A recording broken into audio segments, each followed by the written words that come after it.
Ouais. Bon, tu as retrouvé le nom de cette pratique qui consiste à racheter des fautes par anticipation? Oui, oui, c'est les indulgences. Voilà, ça s'appelait. C'était un marché d'indulgences. Tu achetais des indulgences. Et à partir du moment où tu avais payé, il y avait de l'indulgence. Alors, de nos jours, on parle beaucoup de trafic d'influence, etc. On oublie, et on n'a jamais mis le doigt dessus, c'est qu'il faut parler surtout de trafic d'indulgence. Eh ben oui. Parce que, actuellement, ce qui justifie un comportement qui est comment, injustifiable normalement, c'est parce qu'il y a de l'argent dedans. Oui. Il n'y a qu'à voir les massacres qui se font, les génocides se justifient pour des raisons économiques. Oui, tout à fait. C'est parce que les gens meurent de faim dans le monde, c'est pour des raisons économiques. Ouais. Donc on justifie ça, c'est-à-dire qu'on peut se permettre d'agir d'une certaine façon qui amène une catégorie de la population à se retrouver dans cet état d'être sacrifiés en allant mourir de faim, donc on leur retire la possibilité de manger pour des raisons économiques. On est d'accord. Donc celui qui fait ça, il bénéficie de ce trafic d'indulgence. Parce que si ce n'était pas pour des raisons économiques, s'il n'y avait pas là derrière ce genre de raisons, actuellement il y a encore qui vient se greffer donc ce désir profond et cette volonté profonde de vouloir diminuer la population. Mais je veux dire, s'il n'y avait pas cette chose-là, quelqu'un qui ferait un geste de ce genre-là sans ce motif, on ne le comprendrait pas, on lui trouverait aucune excuse, tandis que si c'est parce qu'il y avait une grosse somme d'argent qui se met là au travers, on comprend tout. Oui, on comprend tout de suite. Alors, voilà, si quelqu'un va voler sur un étalage quelque chose pour manger, c'est incompréhensible. Mais si on vole à travers de la paperasse ou de je ne sais quoi, des millions ou des milliards, au bout d'un moment, ça se comprend. Ouais. Attends, donc c'est le trafic d'indulgence, ça. Alors, l'indulgence, j'aimerais savoir, est-ce que c'est un attribut divin? Ah ben oui, être indulgent, c'est un comportement qui est en accord avec un attribut divin, qui est donc ce côté miséricordieux, voilà. Cette mansuétude qui est l'attribut divin. Donc l'homme peut se comporter avec indulgence en regard à ça, parce qu'il est animé par cette connaissance même de ce que représente la miséricorde. Donc Dieu est indulgent. Dieu est miséricordieux et pour l'homme, le constat de cette miséricorde l'amène à être indulgent. Parce que moi, il me semble que l'indulgence, c'est une espèce de compromission qui te fait accepter des choses inacceptables par sentimentalisme un petit peu. Non, mais c'est pas rien que ça, parce que c'est aussi par compréhension de la faiblesse et de ne pas avoir un jugement brutal comme un coup près devant cette faiblesse. D'accord. Voilà. Oui, effectivement. Donc on peut être indulgent dans le sens que on peut comprendre certaines choses. La personne qui est dans une situation, on n'est pas obligé de lui peser sur la tête encore un peu plus fort.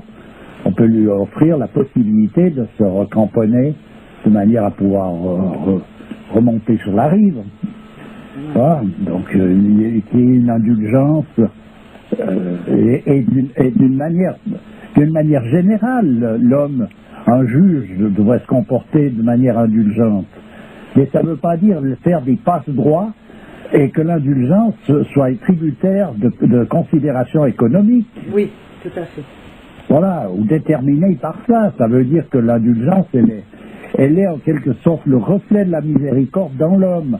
Il est indulgent à l'égard de tout, à l'égard des animaux, à l'égard de tout.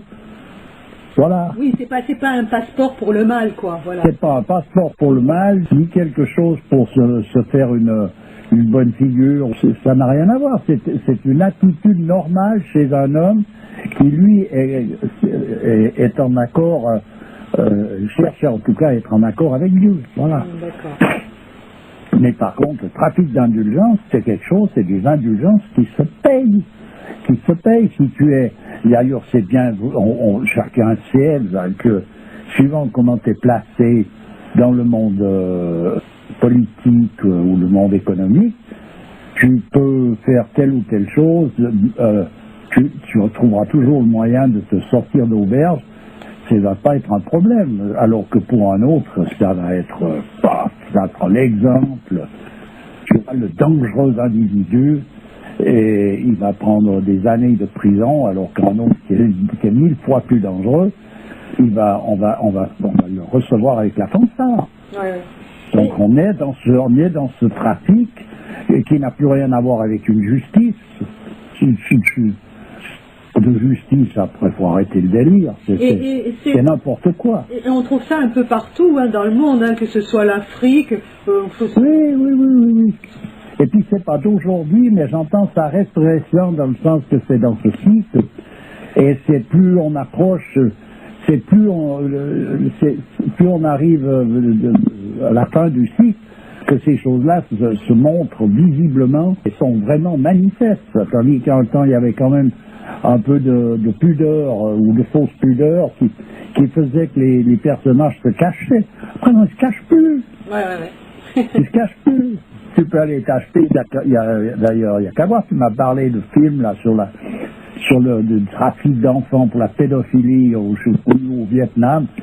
Il n'y a plus besoin de se planquer, ils ont la caméra, puis les types ils viennent acheter les gamins, allez, combien ça fait, passez-moi celui-là, et ils sortent la monnaie, et puis puis ça va, c'est possible. Il y avait un Allemand qui a été pris par la police locale, et il a passé un simple coup de fil, alors que c'est un récidiviste dans son pays, etc. Un simple coup de fil dans le pays, donc au Vietnam, et puis il était libéré, tu vois. Voilà, donc c'est pas du trafic d'indulgence, ça. Ben oui. Eh ben voilà. Donc le trafic d'indulgence bat son plein, et on condamne le trafic d'influence parce que ça, c'est un litige entre deux ou trois ou plusieurs personnes. Mais le trafic d'indulgence, personne ne va rouspéter, tout le monde veut en bénéficier. Ouais. Parce que tout le monde a envie de satisfaire des choses qui sont non seulement interdites, mais illicites. Ouais. Voilà. Ouais. Voilà où se trouve le pouvoir du fric. Et donc ça, l'Église pratiquait ça donc aussi. Ah oui, bien sûr. Mais je dis bien, c'est pas l'Église en tant que telle, c'est pas la religion en tant que telle, c'est toujours ces personnages corrompus qui s'infiltrent là-dedans comme des rats qui s'infiltrent dans le grain. Oui. Voilà, faut pas confondre, pas jeter de nouveau, comme je l'ai déjà dit, le bébé avec l'eau du bain. Oui. Voilà. D'accord. Alors après, dans tous ces milieux-là, il y a toujours des personnages capables, évidemment, de jouer là-dessus. C'est de l'argent gagné avec, tu vois, la facilité, là. Je veux dire, la facilité sur le plan de l'effort à fournir, sur le plan, comme on entend, un effort. Et évidemment, c'est un effort encore plus gros que de le refuser. Mais l'effort en question, pour un homme de Dieu, un homme qui veut plaire à Dieu, il se doit évidemment de refuser ça. Oui, bien sûr. Même que ça lui rapporterait je ne sais pas quoi, mais à présent, avec la vénération devant laquelle, la vénération que l'homme a pour l'argent, qui va pouvoir refuser et où sont les barrières, quelle est la somme qui va faire qu'il bascule ou pas, et qui c'est qui va résister à ça, bon gré malgré n'importe quelle proposition. Mais je vais te dire, ça commence à se compter sur les doigts, on en arrive on est dans une confiture qui est vraiment terrible en ce moment. Voilà. Et chacun peut le ressentir en lui-même.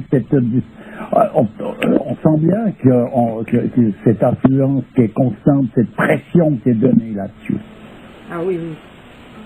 Et le pauvre, les gens qui pas les pauvres, mais je veux dire les gens qui sont qui sont dans le courant de la galère pour gagner de l'argent, ils rouspètent beaucoup après le fric, ils rouspètent après ceux qui en ont beaucoup.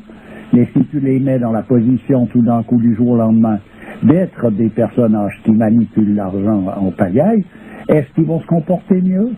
Non. Peut-être. Il y a toujours un peut-être dans tout, comme il y a aussi peut-être parmi les gens qui baignent dans cette histoire des personnages qui, eux, ont une nature qui va plutôt, qui est en train de freiner ça d'une certaine manière. C'est possible, la grâce de Dieu peut se manifester partout, elle le veut. Pas ça. Mais ça reste toujours exceptionnel. Tandis que le courant général, on voit bien ce que c'est. Donc finalement, l'argent corrompt l'homme, quoi. Ah ben, c'est ça. Il n'y a qu'avec ça qu'il peut corrompre. Après les vices assouvis, la corruption qui consiste à justement, pour en revenir à ce pédophilie, c'est des vices qui s'assouvissent, mais là, ils peuvent s'assouvir avec facilité à cause justement de la valeur que l'argent a pris. Parce qu'ils viennent, ils achètent, ils payent, et puis les parents vendent. Oui. On va dire que c'est honteux des parents qui vendent leurs enfants. Je suis d'accord. Mais ça n'empêche pas que ces gens-là sont dans des situations qui font qu'ils ont plusieurs enfants qui sont en train de mourir de faim. Parce qu'on le monde économique les a mis dans cette situation-là où on ne leur laisse plus la possibilité même de pouvoir se nourrir. Oui, mais tu m'avais parlé une fois de personnages au Brésil qui préféraient mourir plutôt que de se... Ah mais oui, mais il y en a toujours. Il y en a toujours, mais je veux dire, qu'il y en ait. Ceux-là, on n'en parlera pas de ceux-là. Parce que tu te rends compte que ça mettra en route. Si on commençait à parler des gens qui sont là, qui préfèrent mourir avec eux et leur famille, plutôt que de se corrompre et de se laisser aller à la débauche. Mais attends, on va pas chanter des choses comme ça, parce qu'on va revitaliser en quelque part dans le cœur de l'homme des possibilités qui ont été complètement écrasées. Ouais. Alors n'allons pas toucher ça. Ouais. Par contre, montrer les possibilités qu'il y a de pouvoir assouvir ces choses-là, tout en les montrant du doigt, mais avec un doigt tout mou, tu sais. Vous vous rendez compte, madame, ce qui se passe dans le monde. Voilà, mais on ne va pas se rendre compte de ce qui se passe aussi, dans le sens qu'il y a des gens qui meurent avec noblesse. Ça, il ne faut jamais en parler. Surtout pas. Mais on attend à d'autres, hein. Voilà dans quelle confiture on est en train de naviguer, non? À présent, il y a des tas de gens qui l'ont annoncé, l'ont dit sous d'autres formes que moi. Moi, je constate, je l'ai fait depuis longtemps. On sait bien où on en est, mais c'est toujours... il y a toujours d'autres personnages qui, eux, veulent voir clair. Alors, voir clair, ça commence aussi par ça, dans le sens qu'il faut voir, voilà où aboutit telle ou telle opération, c'est la résultante de tel ou tel comportement. Je veux dire que telle ou telle attitude fondamentale à l'égard de la vie nous amène à ça, mais pas à autre chose. Malgré tout l'idéal qu'on peut en faire, un idéal, c'est une affabulation à quelque part qui est toujours irréalisable. Est-ce qu'il faudrait que l'argent n'existe plus? Je dis pas ça, c'est qu'il suffit de... Les choses, elles ont toutes une raison d'être, puisqu'elles existent. Simplement, c'est la place qu'elles prennent qui n'est plus en rapport. Ouais. C'est comme tout, si on met les choses, on déplace les choses de leur place originelle pour les mettre dans quelque chose qui ne leur revient pas, on crée un chaos, on crée quelque chose qui ne peut pas faire, quoi. Parce que bon, il y a d'autres... Même dans la cuisine, il y a des choses qu'on ne peut pas mélanger. Oui. On ne peut pas, parce qu'on aime le ciel, en faire une divinité, puis le mettre partout, jusque dans la confiture. Ça ne peut pas faire. Voilà.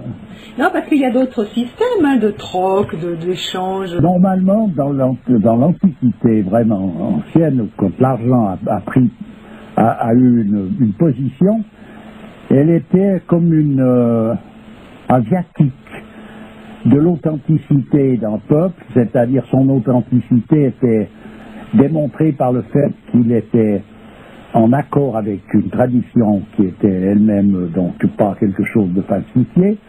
Donc c'était un homme de tradition, un homme qui vivait selon l'ordonnance divine. À partir de là, ça lui donnait une franchise qui faisait qu'il pouvait faire un commerce avec un autre peuple. C'était ça qui était son viatique en somme.